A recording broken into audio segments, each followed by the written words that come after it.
lorsque moi j'étais à l'école classique,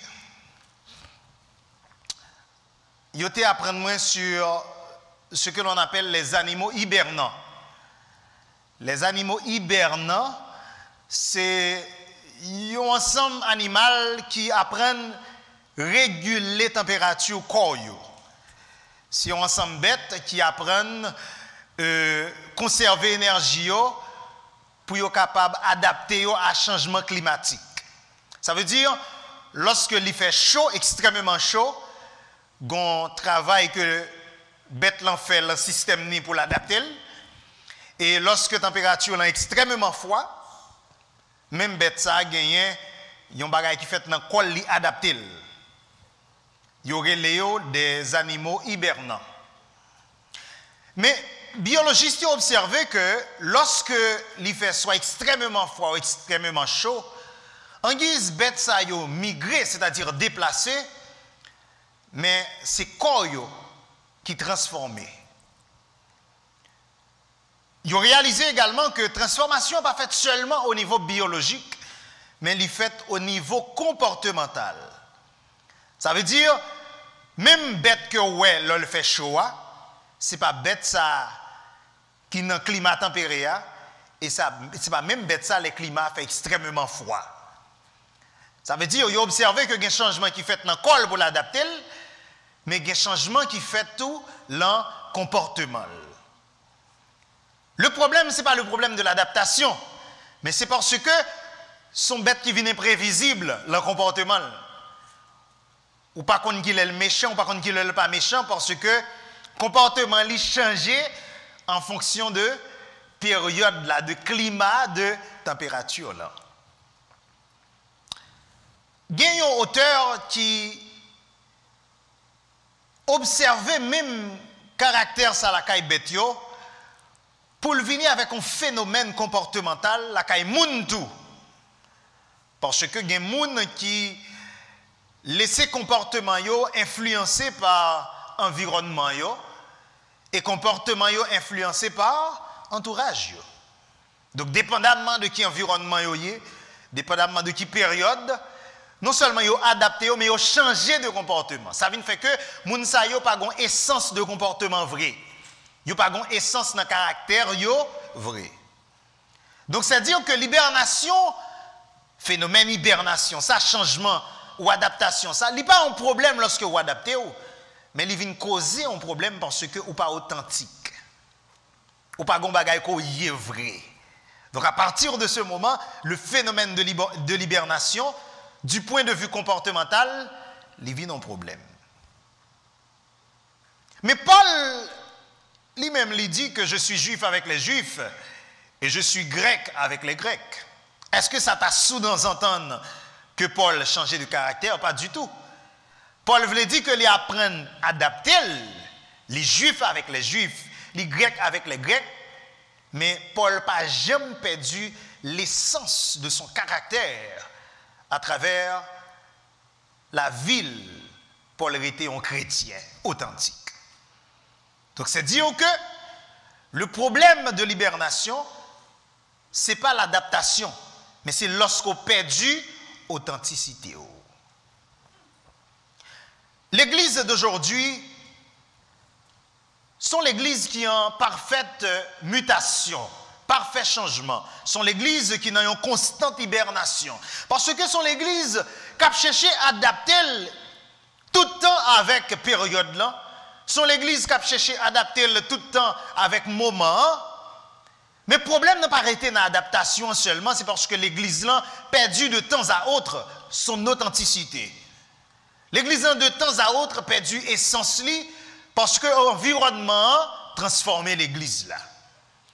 À vouloir s'adapter tout le temps, c'est entourage de l'église là qui fait effet sur l'église là à un point tel que il perdu essence, il perdu s'allier par nature et il perdu s'allier par mission. Maintenant, la question pour nous matin, c'est est-ce que l'église qui se dit chrétienne, est-ce qu'elle est capable de changer de mission à un lot lorsque l'initiateur, l'instigateur de l'église, Jésus-Christ, lui-même, il était une seule mission ultime, en réalité. Est-ce que l'Église est capable de changer de comportement, capable de changer d'authenticité de un moment à l'autre, alors que le chef de l'Église, Jésus-Christ lui-même, il était une grande mission durant tout le temps sous terre? Est-ce que c'est possible? Mais bien aimé dans le Seigneur, Jésus-Christ a vécu 33 ans. 3 ans de ministère à temps plein. Et tout le long de sa vie, Jésus-Christ fait plusieurs miracles. Jésus-Christ a mangé à des milliers de gens. Jésus-Christ opérait de multiples guérisons. Jésus-Christ gagnait en pile débat. Jésus-Christ entreprend en pile activité pendant le ministère lié à temps plein. Il parcouru des milliers de kilomètres. Jésus-Christ passait de Nazareth à Cana, de Cana à Capernaum, de Capernaum à Galilée, de Galilée à Jérusalem. Jésus-Christ parcouru des milliers de kilomètres. Mais malgré que l'activité lui a été multipliée, miracles lui ont été multipliés, guérisons lui ont été multipliés, débats lui ont été multipliés, Jésus-Christ a gagné un seul motif. Il était une seule motivation. Il était une seule destination. Tout le long de sa vie. Malgré toute activité que Jésus-Christ a pu entreprendre, il était conséquent à mission. Il était conséquent à destination. Il était conséquent à côté de praléa. Parce que Jésus-Christ était un seul bagage en tête. Le lieu du crâne, Golgotha. Tout le long de son ministère, Jésus-Christ a un seul focus. Le lieu du crâne, Golgotha. Il y a Jésus-Christ qui font entrer triomphal à Jérusalem. Il y a Jésus-Christ qui a acclamé comme roi. Il y a Jésus-Christ qui pouvait se laisser dépasser par la gloire du moment. Parce que le peuple qui a relé Hosanna au plus haut des cieux. Dimanche Rameau, Jean Nouguel, l'évangile catholique, là, ça nous relé dimanche Rameau. 8 jours avant même, Jésus-Christ connaît la gloire à Jérusalem. Jésus-Christ son roi qui a rentré. Cependant, malgré tout le monde aimé Jésus-Christ, malgré tout le monde a élevé Jésus-Christ, malgré tout le monde a battu bravo, fait bois dans main, fleurs dans main, on a plagué fleurs à terre pour Jésus-Christ rentrer à Jérusalem.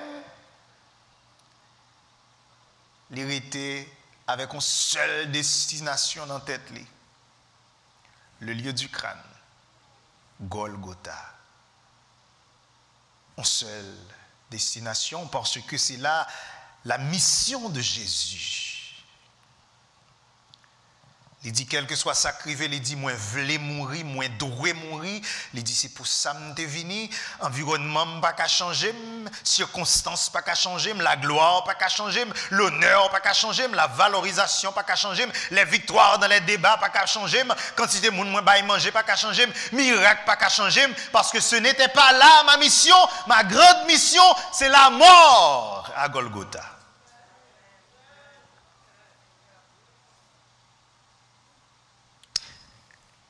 Maintenant, nous venons réfléchir pour nous dire, si nous c'est l'église de Jésus-Christ, et qu'en conséquence, on est la prolongation, on est le prolongement de la mission de Jésus-Christ sur terre, est-ce que nous avons 60 missions vraiment? Est-ce que nous pas doué rappeler nous notre authenticité à travers la mission de Jésus-Christ qui c'était le sacrifice sur la croix? Et c'est ça qui fait que maintenant, nous venons pour nous dire que l'église qui voulait rester l'église authentique, il doit rester conséquent à cette grande mission de Jésus-Christ, puisqu'on est le prolongement de la mission de Jésus-Christ, le salut sur terre. Le salut sur terre. La grande mission de Jésus-Christ, c'était le salut sur terre. Si nous, c'est l'église qui a prolongé le travail de Jésus-Christ sur la terre, si nous voulons rester authentiques, peu importe que nous célébrions, peu importe que nous fêtons, peu importe que nous remplissions quelle que soit activité dans l'église là, si nous voulons rester authentiques à ce que nous sommes comme église, ça qui doit être plus important pour nous, c'est le salut. C'est le salut. Il y a un texte qui aide à nous comprendre le sacrifice de Jésus-Christ sur la croix. C'est Hébreux chapitre 9. Et nous allons considérer l'essence même de la véritable mission de Jésus-Christ dans Hébreux chapitre 9 à partir du verset 11 jusqu'au verset 15. Qui aide à nous comprendre, malgré toute l'autre activité que Jésus-Christ a fait, en réalité, il était venu pour un grand objectif spécifique. Hébreux chapitre 11 à partir du verset 9 dit-nous que mais Christ est venu comme souverain sacrificateur des biens à venir. Jésus-Christ a traversé le tabernacle plus grand et plus parfait. Un tabernacle qui n'est pas construit de main d'homme, c'est-à-dire un tabernacle qui n'est pas de cette création. Jésus-Christ est entré une fois pour toutes dans le lieu très saint, non avec le sang des boucs et des veaux, mais avec son propre sang ayant obtenu une rédemption éternelle. Car si le sang des taureaux et des boucs et la cendre d'une vache répandue sur ceux qui sont souillés sanctifie et procure la pureté de la chair, combien plus le sang de Jésus-Christ, qui par un esprit éternel s'est offert lui-même sans tache à Dieu, purifiera-t-il votre conscience des œuvres mortes, afin que vous serviez le Dieu vivant. Et c'est pour cela que Jésus-Christ est le médiateur d'une nouvelle alliance, afin que, la mort étant intervenue pour le rachat des transgressions commises sous la première alliance, ceux qui sont appelés reçoivent l'héritage éternel qui leur a été promis. La mission de Jésus-Christ, d'après Hébreux chapitre 9, c'est une mission pour que l'État vienne présenter tête comme le dernier sacrifié, et c'est une mission pour que Jésus-Christ vienne présenter tête comme le dernier sacrificateur. Malgré toute virée que Jésus-Christ a viré, tout miracle qu'il a fait, tout manger qu'il a baillé, toute fête qu'il peut-être a participé, tout dialogue qu'il a gagné, tout débat qu'il a remporté, la mission de Jésus-Christ, elle était conséquente à lui-même. Il t'a dit, je suis le dernier sacrifié et je serai également le dernier sacrificateur afin que moi-même, avant, question péché, il te résoudre pour nous. Voilà la mission de Jésus-Christ sur terre. C'est ça que fait message moi matin. C'est venu dire l'église là, puisque Jésus-Christ était venu pour Golgotha, puisque malgré tout ça, Jésus-Christ était fait, malgré tout ça, il a expérimenté, malgré ses 33 ans de vie, malgré ses 3 ans de ministère à temps plein, il était convaincu que les gros graines côté il voulait arriver. Il était conséquent à une grande mission qui c'est Golgotha. Moi-même avant qui c'est le prolongement de cette grande victoire, l'église doit exister également pour les pécheurs. L'église doit exister pour les pécheurs parce que Jésus-Christ lui-même, il était venu exclusivement pour Golgotha. Maintenant, moi, je viens attirer attention à l'église là pour me dire que nous sommes capables d'entreprendre un peu l'activité. Moi, je viens attirer attention à l'église là pour me dire chaque chrétien captant des moins, si on bagaille qui est important dans la vie, c'est le salut pour pouvoir peut-être pas, mais c'est également porter l'évangile par les gens qui n'ont pas de salut. La véritable mission de l'église, quel que soit ça n'a fait, c'est pour renforcer salut ça la caille nous, école du dimanche, chorale, quelle que soit forme d'identification que nous gagnons, n'a édifié nous, quelle que soit forme que nous bali, les supposés liés avec le rehaussement de notre salut, étant que chrétiens, mais également pour que nous passions ce salut à l'autre monde qui pas contre bon Dieu. Voilà l'essence même de la mission de l'Église sur terre. Pour comprendre ce sacrifié et ce sacrificateur, il est intéressant que ou comprendre le contexte global. Et m'encouragez-nous pour nous lire Hébreux chapitre 7 jusqu'au chapitre 10, qui ont montré en Jésus-Christ le sacrifié par excellence et un sacrificateur par excellence. Dans le chapitre 8, par exemple, à partir du verset 7, on peut voir qu'il y a une démarche qui expliquait que, et nous allons lire entre les versets 1er au verset 7, bien entendu, qui expliquait que Jésus-Christ venait dans un contexte qui est plus large. Dans un contexte qui est plus large. Dans un contexte qui est plus large, car il dit, le point capital de ce qui vient d'être dit, il a fait en référence à Melchisédek, comme un sacrificateur avant, il dit le point capital, point qui est plus important que nous avons fait passer dans le moment, c'est que nous avons un tel souverain sacrificateur qui s'est assis à la droite du trône de la majesté divine dans les cieux. Il dit, Hébreux, il dit, comme ce sacrificateur, il est là comme un ministre du sanctuaire et du véritable tabernacle. Jésus-Christ, c'est le sacrificateur comme un ministre au sanctuaire et un sacrificateur dans le véritable tabernacle. Bon, m'attirer attention pour nous dire que Jésus-Christ pas jamais rentré dans le temple étant que sacrificateur. Je veux dire le temple physique. Jésus-Christ pas jamais rentré dans le temple physique comme sacrificateur. Il est rentré dans le temple pas comme sacrificateur. D'ailleurs, qui est-ce qui était Jésus-Christ dans le moment ça? Ce n'était pas un sacrificateur. Mais il dit que c'est un tabernacle qui a été dressé par le Seigneur et non par un homme. Parce que lorsque Jésus-Christ vient, lorsqu'il a fait sacrifice ça, il a présenté dernier sacrifice ça, côté il te fait là, c'est pas côté que Dieu te ouais.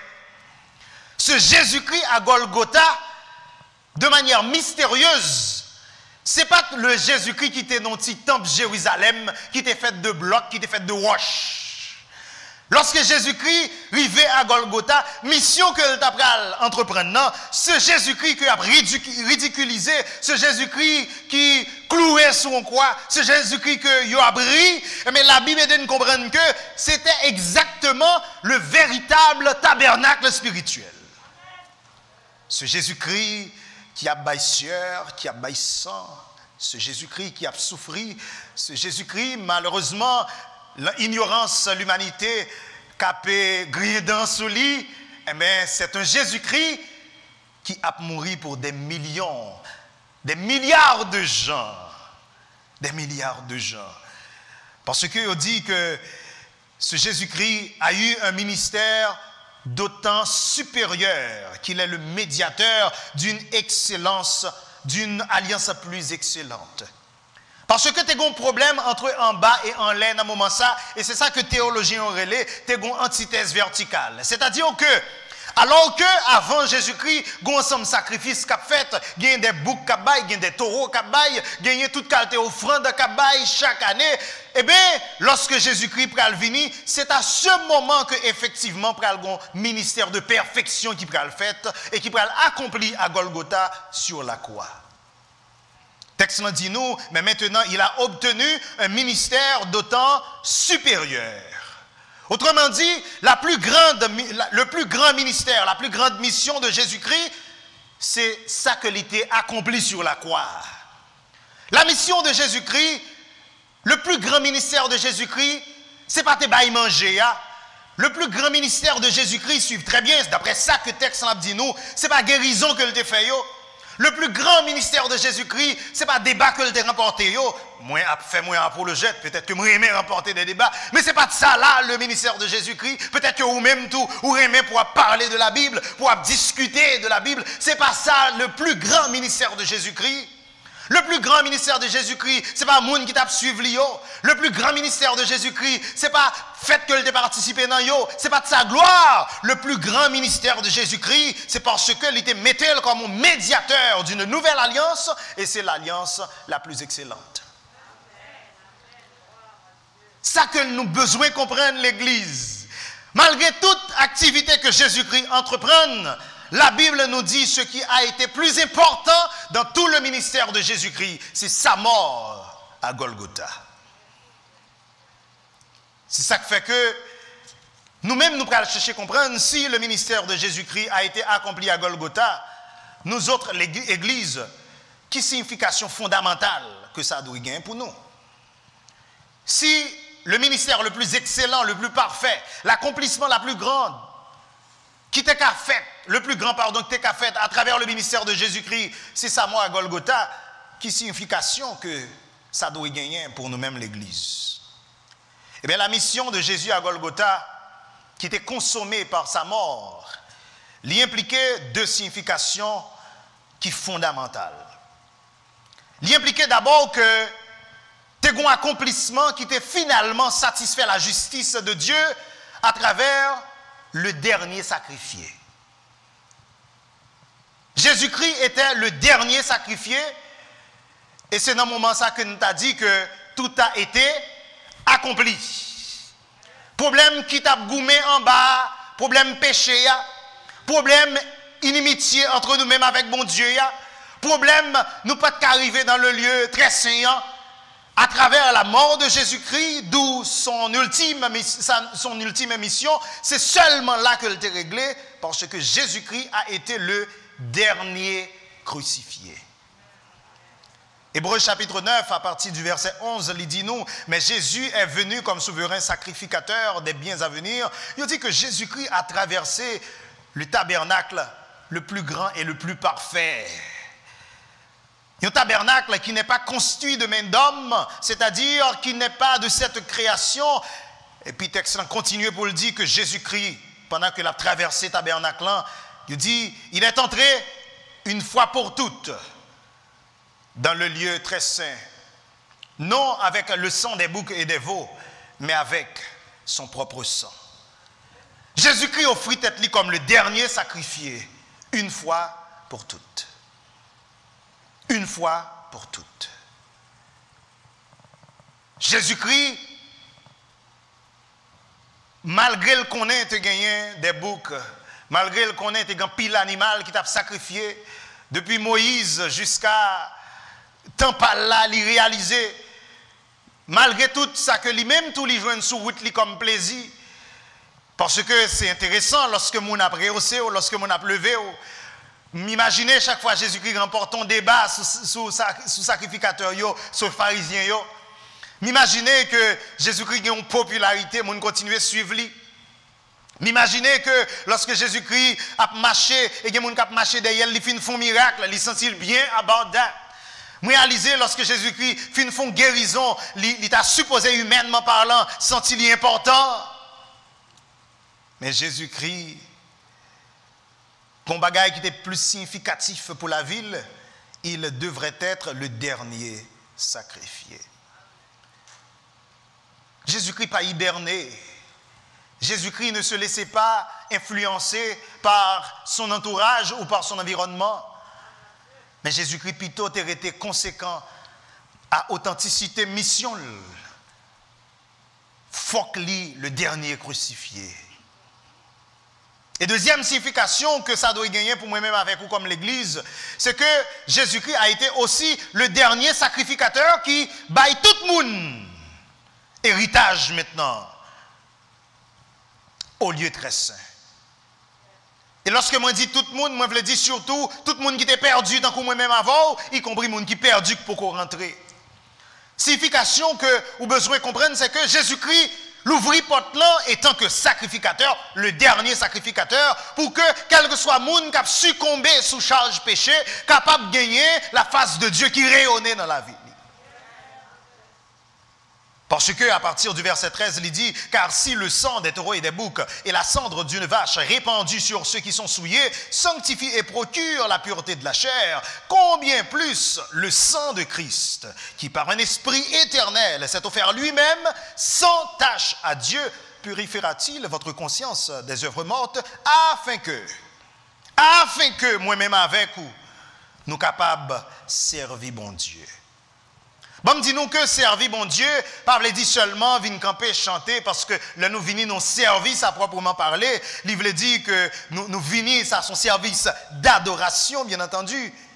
Mais servir bon Dieu veut dire tout que mission que l'île gagne pour l'humanité, nous sommes capables de participer à la mission ça à tout, étant que l'Église. Servir mon Dieu veut dire apprendre la grande mission de Dieu pour nous porter le côté il doit arriver. Parce que lorsque Jésus-Christ pralait, il confiait moi-même avant ce service pour que nous portions l'évangile du salut à les gens qui perdu. Et la mission de l'Église, quelle que soit l'activité que nous avons fait, son mission qui est basée sur grain bagaille, c'est sous nom. Parce que lorsque Jésus était sur la croix à Golgotha, moi, je suis sûr qu'il était un seul bagaille dans la tête. Et si je demande chaque monde qui l'a, mais quel est le mot qui peut résumer le sacrifice de Jésus sur la croix? Moi, presque sûr, en pile, nous a dit non, c'est le péché. En pile, nous a dit que l'accomplissement de ce sacrifice, capable de résumer avec un seul mot, nous t'a dit, c'est à cause du péché. Parce que Jésus-Christ, malgré tout ça, il t'a fait, tout viré, il t'a fait, il y a un grain bagaille que a besoin de régler. Jésus-Christ a un grain bagaille que il venu régler. Et je suis sûr que lorsque Jésus-Christ trépassé et que l'homme a retourné vers bon Dieu, c'est à ce moment que il dit tout est accompli. C'est à ce moment que il dit tout est accompli. Tout n'était pas accompli lorsque il était mangé. Tout n'était pas accompli lorsque il était guéri. Tout n'était pas accompli lorsque il était joué une popularité. Mais tout était accompli lorsque Jésus-Christ s'était sacrifié. Et tant que sacrificateur, lorsqu'il dit désormais, Jean, Jacques, Pierre, Étienne, Karen, nous tous, nous capables d'hériter la présence de Dieu. C'est ça qui fait que ils ont l'église qui dit qu'ils sont l'église chrétienne. Ils ont l'église qui dit la servir bon Dieu. Si un élément qui est fondamental pour l'église, c'est régler même causer ça, causer péché. Et si nous plaçons ici, dans Miami, nous plaçons pour une grande raison, nous plaçons pour que business de résolution de ce problème du péché, nous sommes capables de faire dans la vie, nous. Mais nous sommes capables de faire tout dans la vie de l'autre monde. Parce que le texte l'en dit, et c'est pour cela qu'il est le médiateur d'une nouvelle alliance, afin que la mort étant intervenue pour le rachat des transgressions commises sous la première alliance, ceux qui ont été appelés reçoivent l'héritage éternel. Moun que bon Dieu relé, yo tout pourquoi dans pâturage. Nous avons besoin conscient de cela comme église. Et bien, ou même qui chita là seulement que bon Dieu te relé. Gon l'autre qui n'en drogue déjà que bon Dieu relé. Gon l'autre qui sont prostituées que bon Dieu relé. Gon l'autre qui ont zam namel, nous l'écrit dans le livre de vie déjà. Et travail que bon Dieu voulait que nous fassions, forme de service que bon Dieu voulait que nous fassions, tout, il voulait que nous-mêmes nous fassions route, nous fassions canalisation pour que ces pécheurs perdus, ces pécheurs égarés en d'autres mots, soient capables de rentrer au bercail. Le rôle de l'église Emmanuel, ce n'est pas pour nous célébrer seulement. Parce que là, il y a une fête, nous avons une motivation pour nous fêter grandiosement. Lorsque nous avons fêté dans le choral là, moi-même tout le monde fêté dans la jeunesse, parce que parfois nous prenons notre trap ça yo, le n'a fait activité entre nous, nous sentis, nous sommes grande église, et bien bon me dire la mission ultime de l'église, c'est faire non seulement que moi-même avec vous, nous sommes conséquents avec problème péché ça, mais nous capables de porter l'évangile du salut, l'évangile de la vie, qu'un pile monde péché a pas succombé dehors. Parce que ce qui est beaucoup plus important dans la vie de l'Église, c'est la question du péché, par extension, la question du salut. Mais bien aimés dans le Seigneur, Jésus était à Golgotha pour le péché. Et si c'était pour le péché, nous n'avons pas qu'à dissocier le péché du pécheur. Parce qu'il ne peut avoir de péché sans pécheur.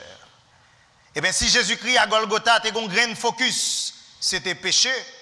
L'église, dans la mission, dans la prolongation, dans le prolongement de travail Jésus-Christ, parce que c'est travail Jésus-Christ n'a fait sous terre, l'église doit avoir un seul focus, c'est le pécheur. C'est le pécheur. Dans le sens que moi-même avec vous, nous devons continuer à travailler pour que nous pas soyons pécheurs chroniques et nous devons continuer à travailler pour que ces pécheurs qui peuvent rentrer au bercail, ils rentrent au bercail. Mais bien aimés dans le Seigneur, l'Église n'est pas là pour que nous détendions dans les quatre murs. Nous ne sommes pas là to feel good. Nous ne sommes pas là pour bon Dieu venir résoudre le problème. Nous. Jésus-Christ n'est pas venu pour que nous ayons qu'à manger seulement. Parce qu'il y a une possibilité pour te rentrer dans celle même sous gangou, d'accord ça? Jésus-Christ est venu ultimement pour une raison fondamentale. C'était pour nous. C'est ça qui fait si bon bagage qui est plus important pour l'Église. C'est job nam. C'est ça qui est plus important pour l'Église.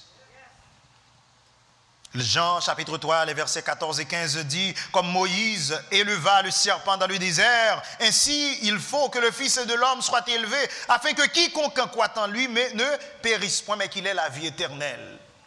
Même Jean, lorsque le peuple là, tel un problème, lorsque tu as souffert dans le désert là, Moïse t'a érigé un serpent, il t'a gardé, il t'a joint le salut. Et bien Jésus-Christ, lorsqu'il était à Golgotha, il t'a dit, même moi, parce que les gens qui croient dans moi, les gens qui ont souffert, les gens qui ont succombé, les gens qui viennent porter salut pour venir résoudre la question péché.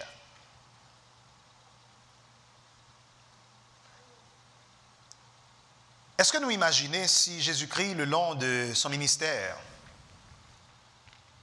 t'a laissé le dévier de mission que tu as gagné, qui ça que t'a privé nous? Est-ce que nous imaginons si Jésus-Christ t'a remis fait miracle, il t'a continué faire miracle, et puis étant que homme, il juste mourir? Est-ce que nous imaginons si Jésus-Christ t'a remis fait guérison, et il t'a fait guérison seulement, après ça, il mourit, qui ça que t'a privé? Est-ce qu'on pense à ça? Ce n'est pas de guérison qui est fondamentale pour Jésus-Christ. Ce n'est pas de bailler manger qui est fondamental pour Jésus-Christ. Ce n'est pas de faire miracle qui est fondamental pour Jésus-Christ. Mais ce qui a été sa mission fondamentale, l'authenticité de Jésus-Christ, de la mission de Jésus-Christ, il dit, faut que moi mourir. L'Église doit être conséquente à la même mission ça, parce que nous ne sommes pas capables de camionnette côté ça bon. L'Église n'est pas capable d'adapter, elle n'est pas capable d'hiberner tout le temps. Parce qu'il y a une camionnette, il fait cafou, mais le ça pas bon cafou, il a le Pétionville, elle pas bon Pétionville, il jette le Font-Amaral, elle pas bon Font-Amaral, elle la plaine.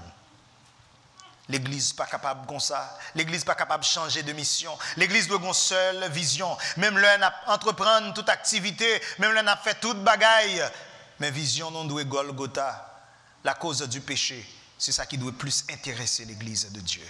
C'est ça que fait moi-même avant, nous avons fait l'effort pour que nous ne pas continuer de demeurer dans le péché, mais nous surtout à ériger nous étant qu'Église pour que nous allions aider l'autre monde qui vivent dans le péché. Et c'est ça qui fait que, quel que soit chrétien qui l'a, si vous dit observer bon Dieu, ou besoin de la prière pour les gens qui dehors. Quel que soit les gens qui disent qu'ils sont chrétiens authentiques, si vous voulez continuer, vous voulez prolonger cette mission de Jésus-Christ sur la terre, ou obligé impliquer dans l'évangélisation. Combien de fois qu'on participe à nos services d'évangélisation, nos activités d'évangélisation? Combien de fois qu'on parle avec un frère ou qu'on estime qui peut mener une bonne vie? Combien de fois qu'on adresse voisins ou qui souffrent qui peut-être a besoin d'entendre une bonne parole? Combien de fois que notre travail là, ou accepter que nous ne pas comprendre bien, nous exposer comme disciples de Jésus-Christ? Combien de fois partager la parole de Dieu avec l'autre monde? Combien de fois vous supportez mission? Combien de fois moun k'ap souffrir de l'autre côté ou qui ne doit pas capable aller? Combien de fois dit m'bral sous genou pour me prier pour moun sa yo? Lorsque arrivé au loge yo voye nation puis yo joine plus nam pour Jésus-Christ. Combien de fois on dit même si m'pas aller m'a bail l'argent? Combien de fois on dit m'a pas encourager moun sa yo qui aller? Parce que le rôle de l'Église c'est surtout prolonger cette mission de Jésus-Christ, à savoir porter la parole de la délivrance by tout le monde qui perdu. Mais bien aimé dans le Seigneur, quelle que soit l'activité qu'a faite dans l'église là, il doit chiter son élément fondamental, c'est le problème du péché, c'est la question du salut, c'est la question de l'âme des perdus. Maintenant, moi, je viens dire l'église là, prendre décision pour que désormais nous servions bon Dieu pendant que nous avons fait prolongement de ce que nous sommes authentiquement pour nous faire que la mission de Jésus-Christ est capable de régner sur la terre. Mais bien aimés dans le Seigneur, nous t'aimerais que nous fassions introspection pour nous dire, est-ce que nous impliquons assez? Est-ce que nous impliquons assez dans question travail, mission Jésus-Christ? Je ne vais pas parler de mission en tant qu'organisation, mais je vais parler de un prolongement de sacrifice Jésus-Christ que lui voulait faire à travers nous-mêmes, à savoir aider que l'autre nom vienne joindre nous. Parce que le sang de Jésus-Christ est en vain si et seulement si non mieux il pas rentrer dans le royaume de Dieu. Parce que ce qui est plus important pour Jésus-Christ, c'est pour non mieux rentrer dans le royaume de Dieu. Alors que pasteur nous parle venir pour prier pour nous. Moi encourager l'église là pour que nous impliquions dans la continuité de cette mission ultime, à savoir le salut des âmes perdues. Que bon Dieu bénisse.